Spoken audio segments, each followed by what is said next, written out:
All right, welcome to Living in Dallas, Texas, where we talk all things real estate, of course, especially in the Dallas, Texas area. Thank you all for joining us tonight. I am on the road traveling, so that's why I have a little bit of a different backdrop here. I am currently in sunny Las Vegas, really nice, about 2 blocks off the strip. So I got a really nice view. I look directly at the Bellagio Hotel, Caesar's Palace right there, and then I got Rio right across the street. So, man, dude, had a good night last night, and went to dinner at the Eiffel Tower restaurant, which was cool. And then I saw that. Played some craps, man. I was up 160 off of $40, and then you kept going. I lost it all. Hey, in true Vegas form. Yeah. It's like, did I make 160 or did I lose 40? I definitely lost 40. Yeah, that's it. That's cool. Yeah, man, I saw the pictures that you were posting, and it looked like a really good time. The food looked better than the real Eiffel Tower. Well, it was the most expensive restaurant I've been to in Vegas for sure. I mean, it was a little crazy. So, but it's funny, and that's the thing, you got to keep an eye out. Like they had this one specific wine, a French wine that I like to get at the grocery store. Yeah. $15 at the grocery store. On their menu, $190 for a bottle. What? Did you order it without even looking at the price on there? Oh no, I saw the price and I was definitely not gonna. Okay. Yeah, I was like, I can't order that out of principle. Especially, yeah, exactly. When it's $15, like I couldn't do that either. Man, dude, they've got to make a killing there. And I got the smallest. Yeah, I got the smallest fillet, and that was $70. So yeah, was it worth it? No, the food was amazing. Yeah, I just think it was way overpriced, but yeah. But it was cool. It was, it overlooked the Bellagio Hotel, like the fountains and the strip, and so it was a cool experience. It was nice. Yeah. And I was there, for y'all who are watching. I was there last week. Levi's been out on the road for what? It's been over a week now. What, about 10 days? Yeah. So Levi took a road trip, and went out to Vegas. He's got 3 events. He's speaking at all these different events while he's out there. So he's like, hey, I might as well stay. So I went out to an event last week and met up with Levi. And then me and Levi were having our own first ever live event in Vegas next week. So super exciting and a lot of work. So I got to go back out to Vegas and hang out with my man Levi here. And hey, man, you got to take me to that fancy dinner spot, bro. With the Eiffel Tower? Yeah. You got to date your partners, man. We'll see what we can do. All right, let me get into the news of the day, and then we'll chit chat and see what's going on around here. And let me pull up some articles here. That's not the one I was going to start with. I want to start with this one. Because we have this. This is titled. Is it too late? Is it too late to buy a home in Dallas? Looking at this article that just came out, down payments now on average over $90K in DFW. Now that headline in itself could be very scary, very shocking. But let's take a look. Let's go down here in the article and see what it has to say. If I can get it, it's a little wonky. Let's see if we can. Whoop, geez. All right, here we go. All right, so it says, average down payment on a new home in Dallas-Fort Worth has dropped substantially. It remains nearly double what it was just 4 years prior. Well, yes, of course, especially with everything that's happened over the last 4 years. All right, let's see. Home affordability in the U.S. has reached its lowest point since the 1980s. Much of this stems from rapid appreciation of housing prices. In 2019, the median Dallas-Fort Worth home price sold for $275,000. Last year, it surged nearly 44% to $395,000.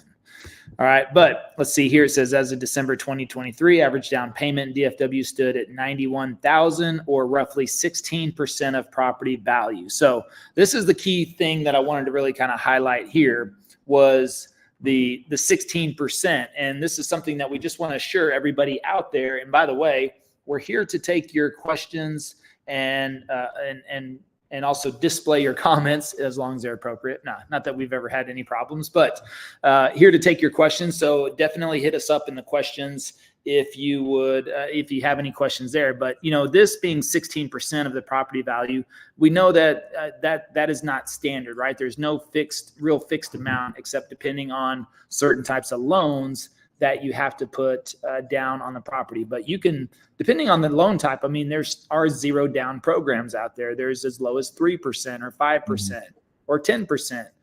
They're just saying that 16 is the average. A lot of times, especially clients we work with, do prefer to put down 20% or so. But, in speaking with our mortgage broker, a lot of times he'll advocate for a lower down payment and using money towards other things. And so, putting more down on a house does not always equate to an extremely lower payment. I mean, it could reduce the payment some, but there's other things you can do, especially with 2-1 rate buy downs at this moment, certain other concessions that could actually save you a lot more money in the long run. So even though this is a pretty scary headline, again, they're basing that off of the median home price and then an average of 16% down right now. So yeah, but a lot of people are not coming to the table with $90,000 on down on a home. I mean, some do, but you don't have to. You want to jump in there, Trav? No, I mean, the problem with a lot of these articles, man, is they're kind of like fear mongering, trying to get clicks. You know what I'm saying? There's so and you already mentioned it. I mean, there's so many different programs that have significantly lower down payments, 3%, 3.5%, 5%. I mean, you just really have to look at the numbers, right? It's like we always try to teach and we talk about looking at the math, looking at the numbers, and a lot of people put 20% down because they don't want to pay PMI, right? They don't want to pay that extra insurance, which could be $250 or $300 or whatever, depending on the price of the home, I suppose. But if it's $300 a month, but you got to put 20% down on a $300,000 home, like they're kind of talking about here, that's $90,000 or $60,000. Right, 60,000, 20%, 300, $60,000 down on a $300,000 house to save $300 a month. I mean, is it really worth it? I mean, if you're doing $300 a month, that's $3,600 a year, right? But you're having to put $60,000 down in order to save $3,600 a year. So, to a lot of people, that doesn't necessarily make sense, right? So, and then of course now, with deals being pretty easy to negotiate. Again, there are still hot markets where it's harder, but a lot of places you can negotiate concessions, right? That covers extra, that can help cover, the money would not technically be your down payment, but if you had $15,000 in closing costs, right, on top of your down payment, you could use $15,000 in concessions to minimize that out of pocket. So, it just really depends. I mean, you can get really creative, but you want to look at the numbers and see where you're at. And some people just want to put 20% down. They don't want that PMI and they want to have more equity in their home. And they actually have, plenty of extra money to put 20% down. They're not putting, they're at 20%. It's not all the money that they have. I think it's also proportionate to the amount of money that you have as well. But yeah, I mean, I think the article is a little bit misleading, but nonetheless. Yeah. Yeah, and then it goes on. Let's see. Represents a drop from the 113,000 average in May 2022. Still more than 50% higher than the 59,000 average down payment clocked in January of 2019. I mean, yeah, of course, that's pre-pandemic there. So, I mean, and even the high number is pandemic. I mean, that was like prime time. That was when everything was going $50,000, $100,000, $300,000 over, and you had to put all that money down just in order to get it to what the house is actually worth. So there was a lot more down payment in that time. So yeah, and actually let's go over and see. Let's do a quick look and let's just check some of the trends recently, so you can see here as well in the area. So we could look at let's look at Collin County as a whole, which is North Dallas, and we're going to see here. Yeah. Again, May of 2022, just as the article reads, right? We've got a peak right there. June 2023, 540 average, 575 to 540, and here we are at 490. So that's a pretty good, 2% year over year is the decrease overall in consensus with Collin County. But if you take this out a little bit further, I mean, you're going to see over a 10-year period. This is where you have to ask yourself. I mean, yes, prices have come down since May of 22 as an overall average, but you can see they're going to start trending upwards again. And I wouldn't be surprised if they're right back up there with 2022 levels, especially, over this summer. I think a lot of people are getting tired of waiting. They're seeing home prices have not really come down that drastically, but let's see, and if we look at some of the popular spots in here and we say Frisco, again, kind of the same trend. April of 2022 was a peak, but prices have come down since then a little bit, but still steady Eddie. And we're going to see a trend, these trends up, we're already starting to see come up, which will happen in the spring and summer market. And this is something, that we've been talking about on this channel too. Fall and winter are good times to buy. And even, like this, February 2023, you had that little bit of a drop. It would have been a good time to pull the trigger then. You've got November 2023. So you see these drops, and this is exactly what we've been talking about, is keeping an eye on these areas in fall and winter. But most people, despite that, they are either forced in a situation where they have to move in spring and summer, depending on the situation, and Prosper just continues to just climb. I mean, I don't know, we may have hit the bottom last year. Yeah, definitely. On Prosper. So, that it'll never go down. It'll never go back to that level again. Yeah. I just don't foresee it. I mean, I can't say that, but right. I mean, I just can't foresee that happening. Yeah. But overall, I mean, this is about the last, 2 years here, March 2022 to March 2024. This has been about the most stable we've seen, especially going from 2020 to 2022. Those 2 years were just off the charts, right? Yeah. Those were anomalies. And you see how real estate was over the long period, pretty steady Eddie. But if you were to graph this, you can see how it's always been a slow and steady increase. Of course, 2020 supercharged it up there, and now we're kind of holding steady again. And now we're about to start hitting that climb. And we know that the demand is there. Just a lot of people are still hanging on the sidelines, waiting on interest rates. And if those come down, it's going to get ugly. It's definitely going to get ugly. So I want to jump over to this next one too. It says, some Dallas homeowners are seeing shocking hikes in 2024 for property values. They're talking about appraisal districts, notices of appraised value. Again, this article as well, a little bit misleading. It says values have seen increases as high as 125%. I mean, man, I wish my property would appreciate 125%, but not for tax purposes. But yeah, that's a problem. Now you have to dig down here a little bit more. And it talks about, okay, M streets, they're picking out individual properties. So this isn't, like the average in Dallas. So I don't want people to freak out about that either. Yeah. I think that's gotta be from people buying new construction and they didn't have property values in their first year of property taxes. And then it spiked because that's normal. That's gotta be what it is. If it's anything at all. If you come down here, this is they're just pulling like some individual properties. So of course, M Street's one of the most popular neighborhoods, but still 2.2 million to 2.3. That's not really that big of a jump on that price of home. Oak Cliff, like this, 447 to 612. Well, probably a renovated property. They probably found an old 100-year-old craftsman home down there. If you remodel that, that's going to increase property value significantly in Oak Cliff. West Dallas, same thing, like 124 to 234. Well, yeah, there's so much new development going on in West Dallas, and you can still find properties at 124, fix them up, and or they'll tear them down and build something new. I mean, that could jump that increase here as well. So they're really just pulling out some of these individual properties that have some increases, and really not even that bad at some of these. But yeah, if you renovate a property or if it's new construction, like Travis just said, yeah, I mean, that is going to look on paper very, very scary, very scary. But you just got to know that going into it. Like that's something that your agent should be telling you to expect to be able to see that, right? So it wouldn't necessarily be a shocker or surprise. Let's see what's up here. Who we got here? Joel. Joel, what's up? Don't tread on me. Y'all getting creative, like sub to and seller finance. How do you feel the market for creative deals? Yeah, it's always a good market for creative deals. So, if that's what you're looking for, definitely give us a call. We don't get into that too much on here, but that is an option as always. And what's your feeling on flips in this market? You better know what you're doing. I'll just say that.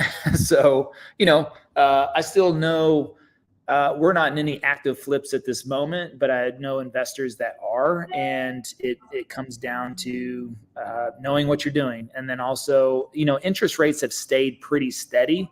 Where flippers really got the short end of the stick was, the back half of 2022, if they were buying in the beginning of 2022, and then when the interest rates doubled and tripled, that scared a lot of people out of the market or back to the sidelines, you could say. So when they were renovating those properties during that time frame and they were getting ready to sell at the end of 2022, that's where most house flippers really got stuck. Some lost a lot of money, got stuck with properties, or had to sell other properties just to make it up. And so 2023 was pretty steady. I mean, we pretty much saw 7.5% interest rates, or anywhere from 7 to 8 the whole year. So that last year was probably a little bit more steady to flip. This year as well, as it looks, I mean, rates are just holding the same. So and you're probably not going to see a drastic increase. I doubt we're going to go from 7 to 10% on interest rates. I mean, you don't see that happening, right, Travis? No, So, definitely not. yeah. So, I mean, the best case scenario is that maybe rates do drop a little bit or they hold steady. So if you are flipping properties, you might be in a safer position this year. I would say that. Yeah, I mean, and look, I mean, like we just were at an event last week and we talked to, like Levi said, a bunch of people who do wholesaling and flipping and sub to creative finance, all that stuff, high level people. And it just comes down to you just got to make sure you have a little bit of extra room in there and watch your margins, and make sure you get a really good deal. I mean, that's just what it boils down to, right? If you can get a great deal and you got plenty of room in there to make a couple little mistakes here and there, then, I mean, yeah, you can flip that and make a profit. I mean, it just depends on the deal, and everything else that Levi was saying is definitely spot on. Yeah. All right, Joel, what we got here? I like it. Giving us some good questions. Been seeing homes lately listed over 100 days. Not all, some selling fast, but seen some discounts. Yeah, I mean, depends on the house too. I mean, new construction's moving pretty good. We talk about prices are going up. Yeah. Homes, if they're not priced right, if they're built in the 70s, 80s, 90s, 2000s, or even 2010, they seem to be sitting around a little bit. It seems like everybody either wants a brand new construction or within the last 5 years built. That seems to be the demand right now. So anything older than that, and if it's not priced right, again, if it's not priced right, that's gonna cause it to sit. So it's interesting, and we talk about this a lot too. We are in a seller's market based on paper, but some of this inventory is not moving, even though the demand is there. The demand is just kind of hanging out on the sideline a little bit, and they're being a little bit picky. And right now, I mean, Travis, you're getting some massive concessions for buyers right now. Yeah, I mean, absolutely. And look, I mean, you gotta, when you're listing these homes, you gotta list the most importantly, there's 4 things that get a house to sell, right?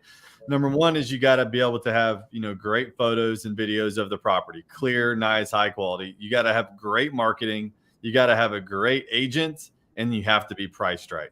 Those are the 4 things when you want to sell a home that are going to get that home sold, right? So if you've got, great marketing, and you've got great photos, and you've got a great agent, and the home isn't selling, it's just priced incorrectly. And that's why it's so important to look at these trends as a listing agent, look at the trends and see, like, if you listed it, like you see where that dip is, I can't mark it up, but on that far right in Prosper, that may have just been like a month ago, that little dip down there on the far right, that dip, the green up, yeah, right there. If you listed it right there, or back one more, right, and you listed it up high, but then the market shifted down and you have that home price, that's going to make it sit for a couple months, because you got to be able to see, you got to be able to look at market trends and see what the market's doing. So if someone over here priced this home, in December, right, and it went down January and February, and that home's still listed, well, that's 60 to 90 days. And there's so many other new properties that are getting priced correctly on the way up, and they're fresh to the market. Those are going to get the most eyeballs, right? This home down here at the dip, that home's now been sitting for 60 or 90 days. And so you got to make sure that you readjust to the marketplace, to what things are happening. It's the same thing we're seeing, like just out here live talking, because we have buyers that are in the middle of buying deals right now for themselves and their families. And we're talking to some of these listing agents, and they just don't know what they're doing. Unfortunately, they've overpriced their properties. They've not adjusted. And so like Vince was working a deal 2 months ago, or no, it was 3 months ago. And he gave them a great offer, and it was like $30,000 less, but that's where the home was actually worth. And we both tried to talk to this agent and let them know, like, the comps, the house is overpriced. Like, this is the best deal you're going to get. They turned us down. The house is still on the market for the price that we offered them. That listing agent did not represent his seller in the right way. Okay. And so you have to price these homes correctly, and you have to make sure that whether you're on the buy side or the sell side, that you are really working with someone who knows what they are doing, because that person lost that buyer a lot of time and a lot of money. They could have already been done with that several months ago and washed their hands. And so we see this over and over and over again when we talk to listing agents in this market. When buyers have some opportunity to buy and get good deals, some listing agents, they'll let their egos get in the way, or maybe they didn't explain the truth of the market to their sellers. So their sellers have unrealistic expectations. And when you set an unrealistic expectation with your seller, well, it's really hard to fight back on that. It's really hard to, then you got to say, well, I was wrong, right? You know what I'm saying? Like, I should have pushed you a little bit harder to do this thing the right way, So you got to make sure that the whole situation is under control and you list these properties correctly, because you're going to get top dollar if you're selling it the right way, and you're going to get a great deal if you're buying something the right way. There's a ton of opportunity out there. Yeah. See, Joel says, have you seen more wrap buyers in the market, homestead buyers who don't qualify for a traditional market for buying, seller finance over renting? Joel, we don't, our clients are pretty good. The thing is that if they're financing, they've got great credit.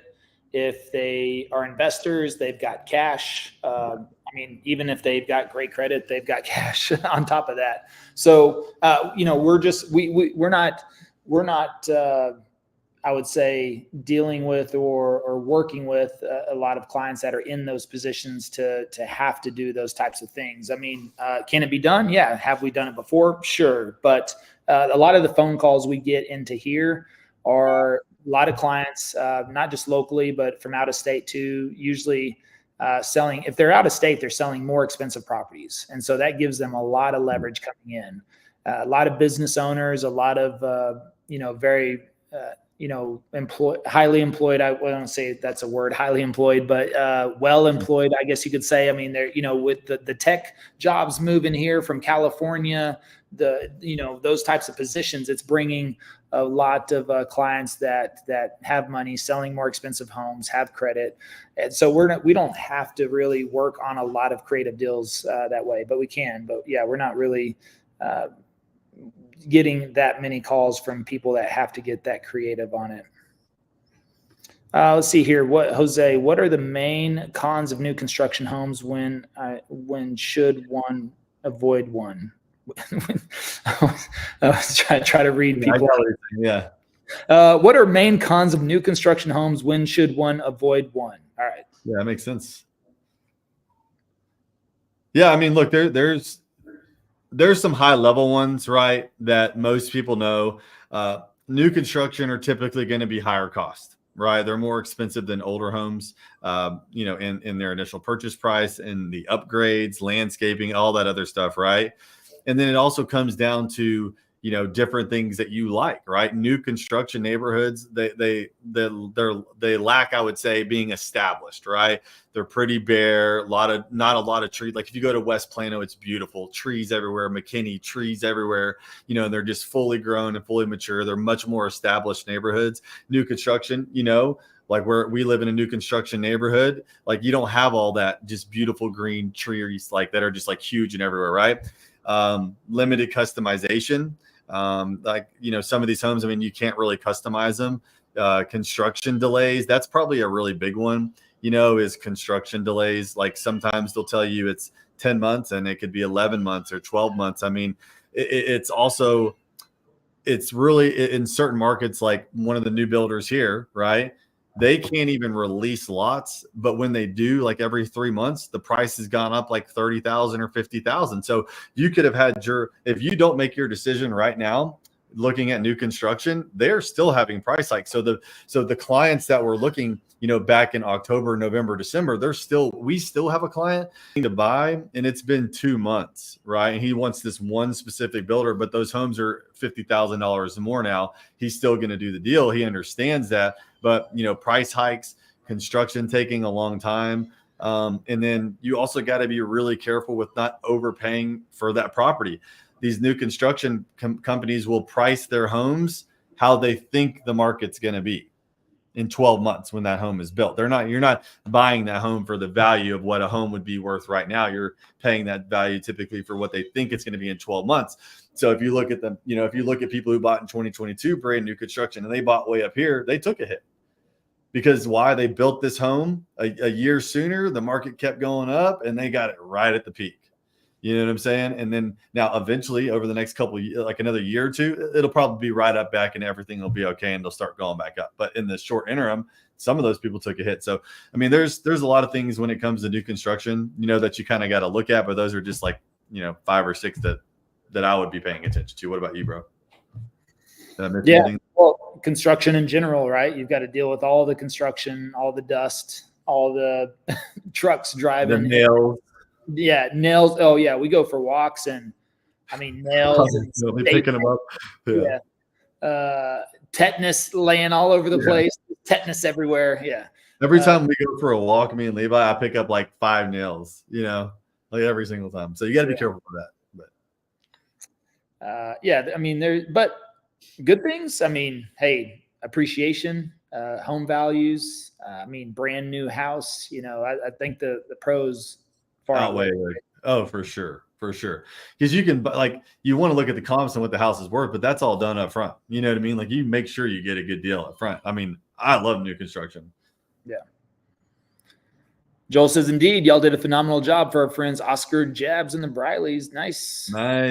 Thank you. I appreciate that. There were tons of agents who overpriced the properties. Yep. Friends got that house at an insane discount 100 days later. Yep. Yes, indeed. Yeah. Yes, indeed. It's been on 60, 90, 100 days. Like we're going in for the steal, getting a great deal.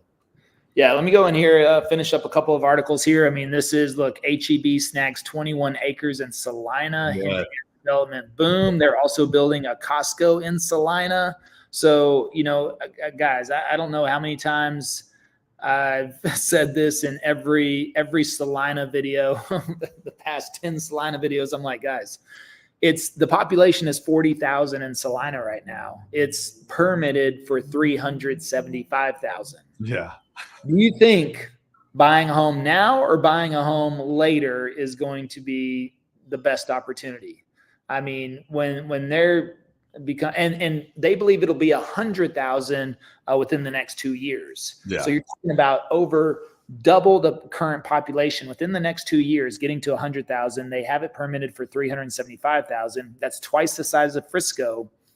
Do you think you're going to get the best deal on a property now? If you buy a new construction house now in Salina, imagine in 5 years what that would be. Remember, the population is 200,000 probably.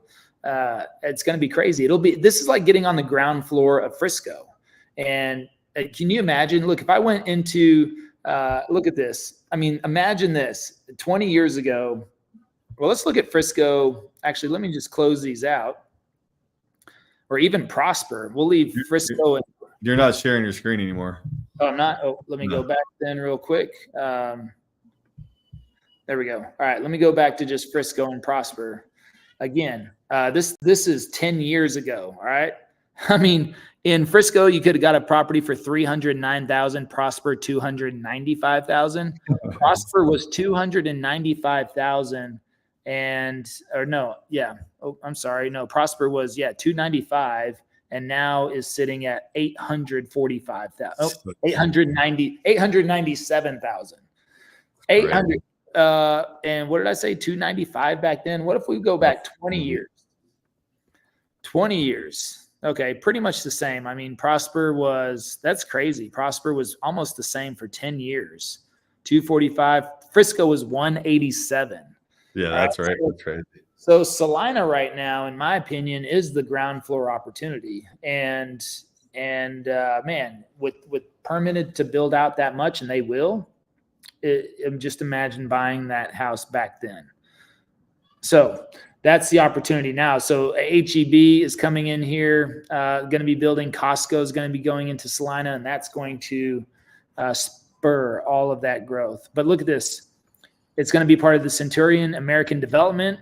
Okay. 3,200 acres slated for 18-hole golf course, 7,000 single-family homes, 4,100 multifamily units, and 100 acres of commercial development. Huge. Yeah. And the HEB will be right in the center. And if you don't know HEB in Texas, can't wait. It's kind of a thing right now. It's amazing. They have one in Frisco, but it's packed because it's like the main one up here, you know? Yeah. Well, you know, they're also building that one right there in Prosper across from us. Oh, yeah. Yeah, they sure are. Which is fantastic, man. So, yeah, I mean, it's been booming up here, man. And they got all that commercial development they're building over here in Prosper, too. I mean, it's just a lot of room for growth, for sure. Yeah, it's definitely gonna blow up.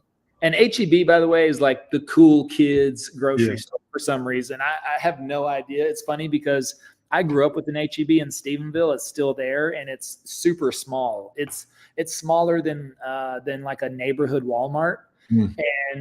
And at the time, it was funny whenever it came into, Stephenville like 25, 30 years ago, and we're like, HEB, what is that, and now it's even cool there. But dude, I gotta give them a little shout out because they have the most bomb homemade flour butter tortillas.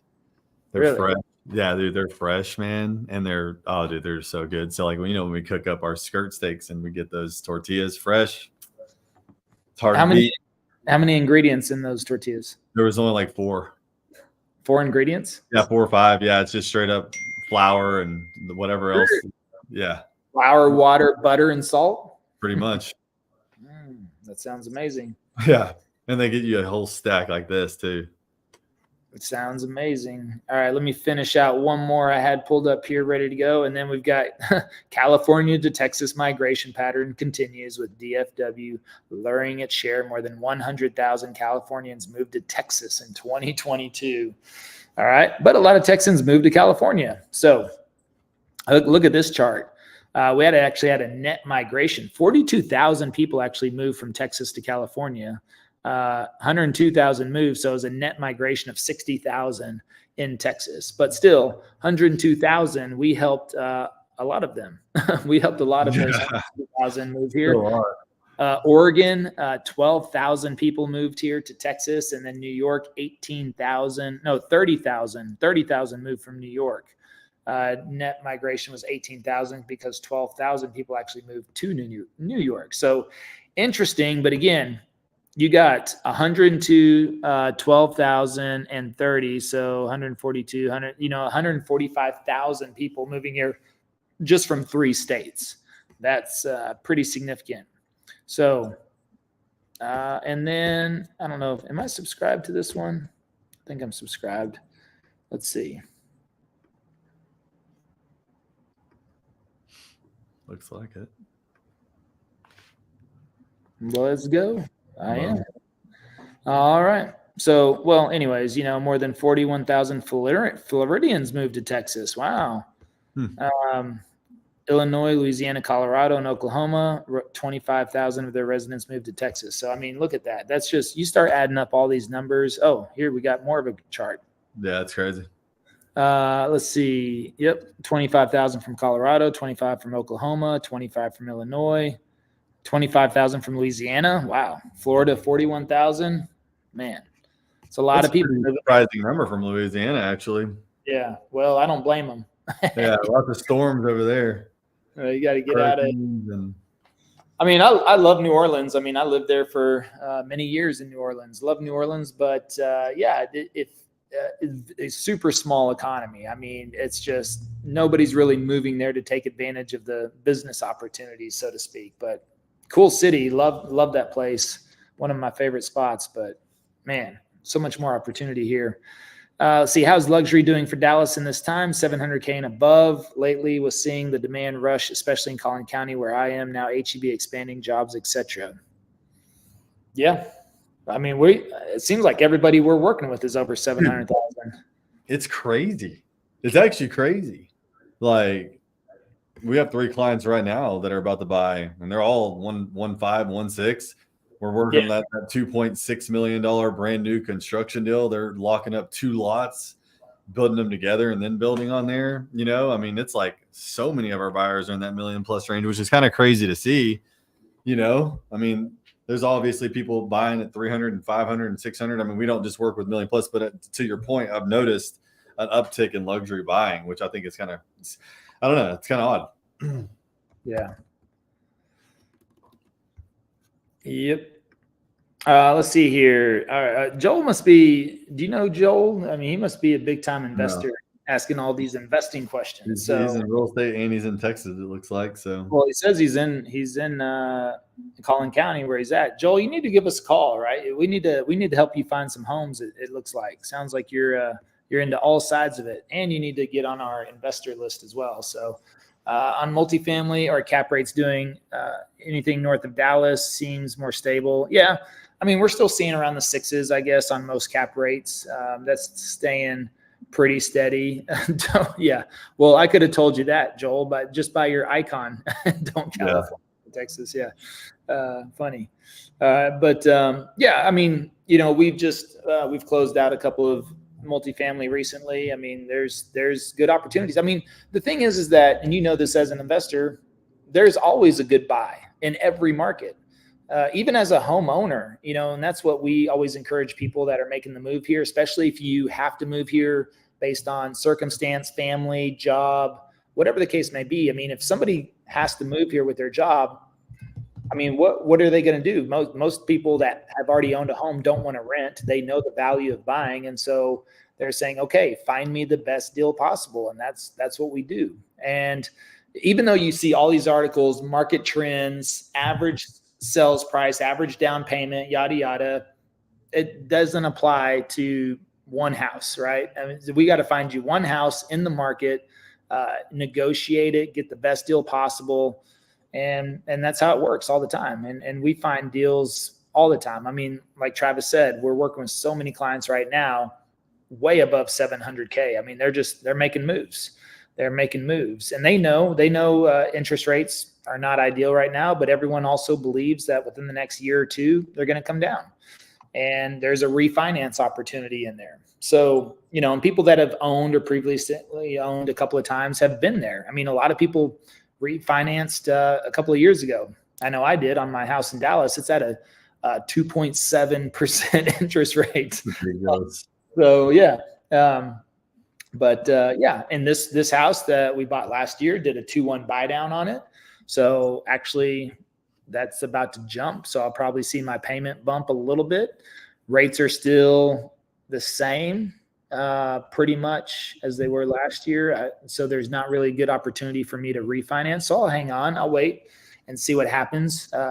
But I have another year and rates, if they don't come down towards the election, they might come down first of next year. I don't know. And who knows? It depends on who gets in office.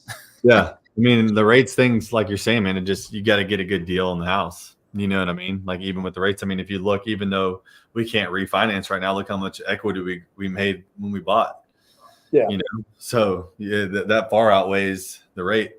Well, we got so many. I mean, if you go new construction, there's so many builders right now offering 5% or 4.8 or 4.5, you know, so you have all these opportunities, even with the builders on new construction. But if you work in concessions with a seller and, you know, do a 2-1 buy down or whatever the case may be, then you have those opportunities as well. So there's both side on, you know, on current inventory and then new construction. There's always an opportunity to bring that rate down one way or another.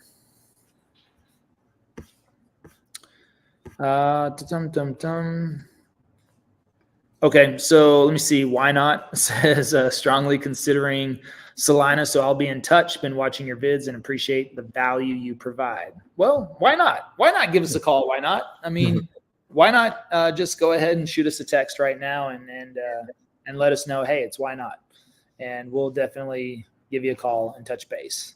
Yeah, if we work together, we got to be able to just always and forever call you Why Not, because I love that name. What's going on, Why Not? How you doing, brother? Hey, can you show me a house? Why not? Yeah. Why not? Why not? Yeah. Oh, you want to put an offer in? Why not? Yeah. Why okay.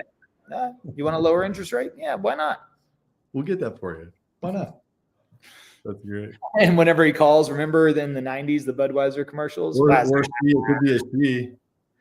Remember the Budweiser commercials? Whenever he calls you, or maybe it's a she, I don't know. Whenever they call you, you got to say, why not? No. All right. That's hilarious. All right. Just because I'm in Vegas does not mean it. No. All right. Well, thanks for the questions tonight. We appreciate it. I hope you found some value out of the articles we were sharing and some of the discussion we had. We appreciate all the comments and the questions.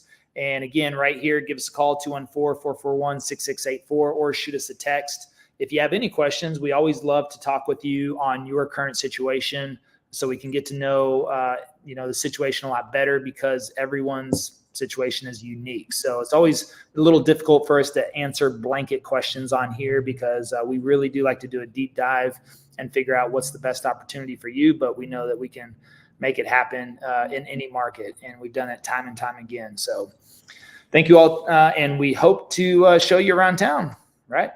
That's it. All right. Have a good night. Have a good night, y'all.